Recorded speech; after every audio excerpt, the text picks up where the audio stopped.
Assalamualaikum warahmatullahi ta'ala wabarakatuh. Alhamdulillahirrabbilalamin. Wabihi nasta'inu ala umuri dunia waddin. Wassalatu wassalamu ala asrafil anbiya'i wal mursalin. Wa ala alihi wa sahbihi ajma'in, amma ba'du. Puji dan syukur marilah kita panjatkan kehadirat Allah subhanahu wa ta'ala. Salawat beserta salam semoga selamanya tetap tercurah limpahkan kepada baginda tercinta kita, yakni Habibana wa Nabiyana wa Maulana Muhammad Sallallahu Alaihi Wasallam. Tak lupa kepada keluarganya, sahabatnya, tabiin dan tabiatnya, dan sampailah kepada kita selaku umatnya. Amin Allahumma amin. Yang terhormat Bapak Zainal Mutakin, Magister Pendidikan Islam, yang saya hormati dan saya cintai, banggakan, teman-teman semuanya, semoga Allah muliakan. Terlebih dahulu perkenalkan, nama saya Hopipah Dewi Iriani, saya dari Prodi S1 Keperawatan di Universitas Muhammadiyah Tasikmalaya. Tujuan pembuatan ini bertujuan untuk menyelesaikan salah satu tugas mata kuliah, yaitu Agama Islam Kemuhammadiyahan. Di sini saya akan sedikit menjelaskan apa itu sholat. Yang pertama dimulai dari pengertian terlebih dahulu. Sholat berasal dari bahasa Arab yaitu as-sholah. Sholat menurut bahasa atau etimologi berarti doa. Dan secara terminologi atau istilah mengartikan sholat beberapa ucapan dan perbuatan yang dimulai dengan takbir dan diakhiri dengan salam. Kemudian ada hakikat sholat.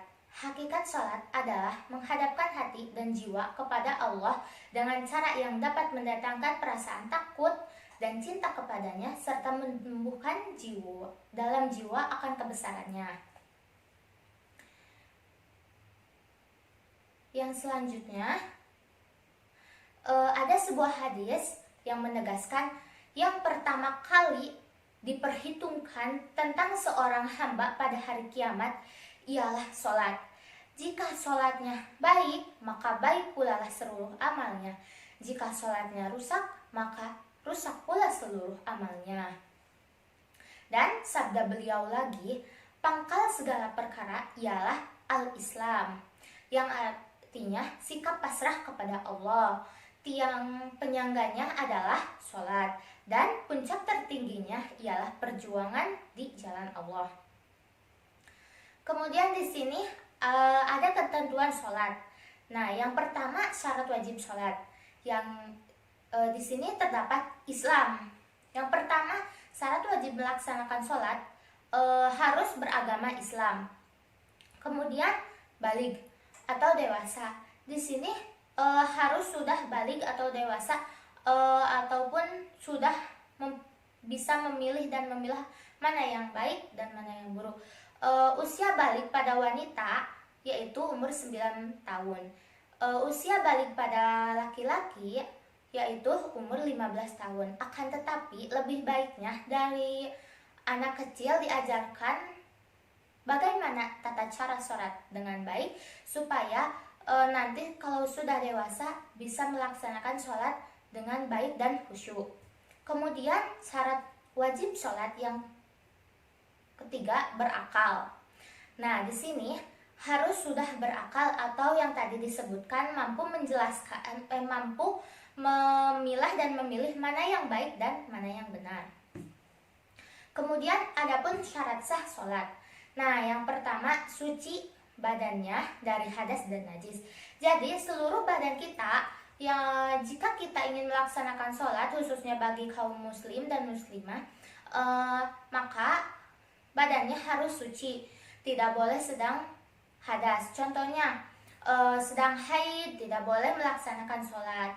Kemudian, kalau terdapat najis di dalam contohnya kita menginjak najis, akan tetapi kita tahu, kemudian kita melaksanakan sholat. Nah, itu maka tidak sah sholatnya. Kemudian adapun syarat sah sholat yang selanjutnya suci pakaiannya dan tempat sholatnya. Nah, tempat sholatnya harus suci pula. Kemudian pakaiannya juga harus suci. Masa untuk menghadap sang ilahi Sang Pencipta kita berpakaian compang-camping, tidak rapih itu dan tidak suci. Selanjutnya harus menutup aurat. Nah, untuk melaksanakan sholat harus menutup aurat. Laki-laki dari tali pusar sampai ke lutut.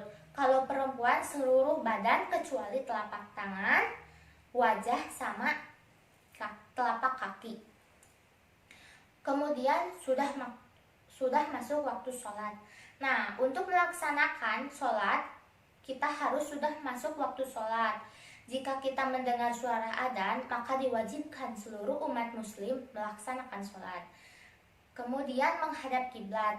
Nah, kiblat kita adalah Ka'bah yang terletak di kota Mekah. Kemudian adapun rukun sholat, yang pertama niat, kedua berdiri bagi orang yang mampu. Nah, kalau seseorang sedang sakit boleh berdiri, kalau tidak mampu berdiri boleh berbaring ataupun duduk. Kalau tidak mampu berbaring atau duduk boleh pakai isyarat.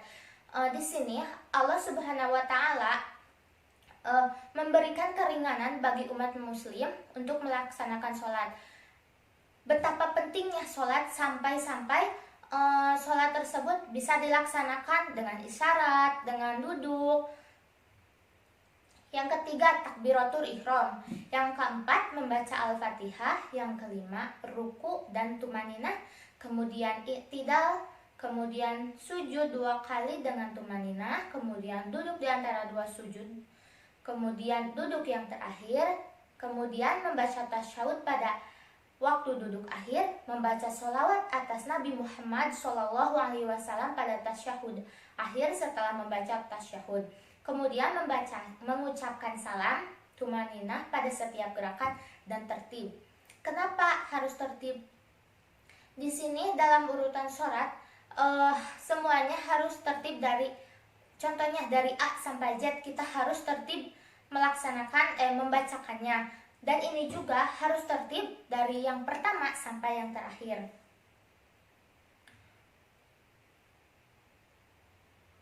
Kemudian, mengapa Allah Subhanahu wa taala mewajibkan untuk sholat? Nah, sesungguhnya Allah Subhanahu wa taala adalah Tuhan yang Maha Rahman dan Maha Rahim, yang Maha tahu akan segala apa yang ada di bumi. Sehingga setiap apapun yang diperintahkan dan dilarang olehnya benar-benar menunjukkan kasih sayang dan cintanya kepada setiap makhluk di muka bumi. Allah Subhanahu wa taala berfirman dalam surat Al-Kautsar ayat 2, "Maka dirikanlah sholat karena Tuhanmu dan berkorbanlah." Ayat tersebut menunjukkan betapa pentingnya menjalankan ibadah yang satu ini. Bahkan Allah Subhanahu wa taala mengancam manusia yang lalai dalam mengerjakan sholat dengan ancaman yang sangat keras. Di sini ada beberapa hal-hal yang dapat membatalkan sholat. Yang pertama, meninggalkan salah satu rukun sholat atau memutuskan rukun sholat sebelum sempurna dilakukan. Kemudian, tidak memenuhi salah satu dari syarat sholat.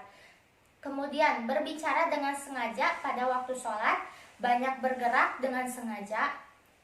Kemudian, menambah rukun fi'li atau contohnya sujud sebanyak 3 kali. Kemudian, mendahului imam sebanyak 2 kali. Nah, itulah salah satu membatalkan sholat.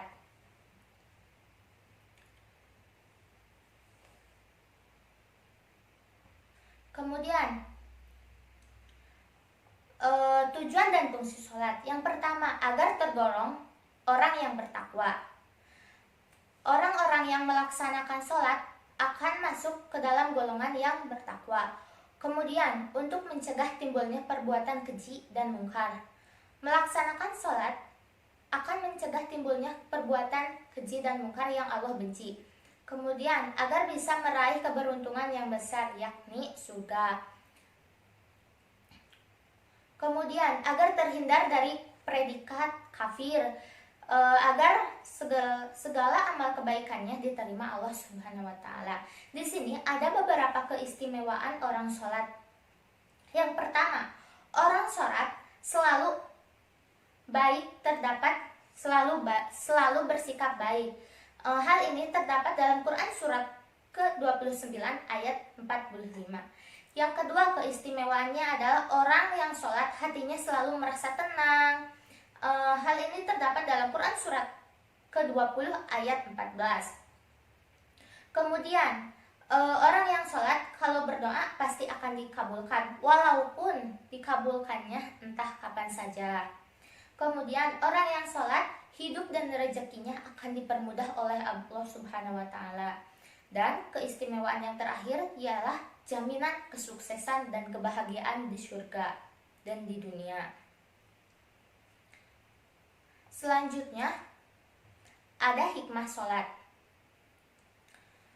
Nah, hikmah sholat, sebagian hikmah disyariatkan sholat, disyariatkannya sholat adalah bahwa sholat itu dapat membersihkan jiwa, dapat mensucikannya, dan menjadikan seorang hamba layak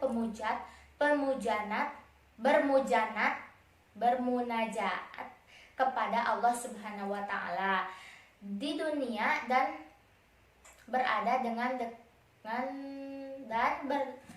dekat dengan surga. Kemudian di sini ancaman bagi orang yang meninggalkan sholat.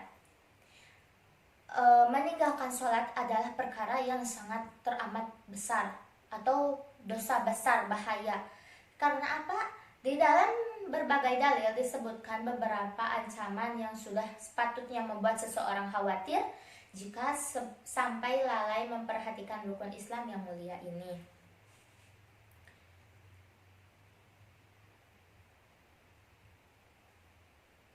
Selanjutnya, adapun ancaman tersebut, yang pertama, maka apakah patut kami menjadikan orang Islam itu sama dengan orang yang berdosa atau orang kafir? Maka jika kita meninggalkan sholat, sama saja dia menjadi orang yang kafir. Kemudian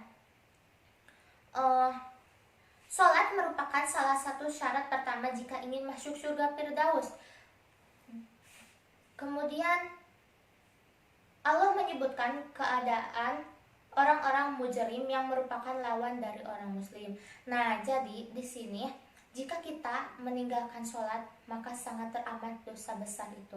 Kemudian jika kita meninggalkan sholat, sama saja kita sama dengan orang-orang kafir.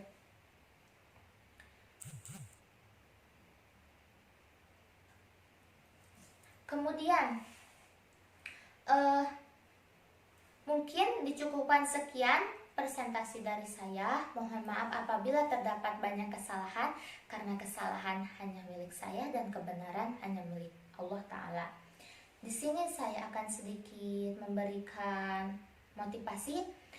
Marilah mulai dari sekarang, jangan sampai tinggalkan sholat, jangan sampai lalai terhadap sholat ataupun ibadah yang lainnya. Jika kita ingin bersama dengan baginda Rasulullah SAW di hari kiamat nanti bersamanya di surga, maka marilah kita sama-sama perbaiki sholat kita, jangan sampai bolong-bolong. Billahi taufiq wal hidayah. Wassalamualaikum.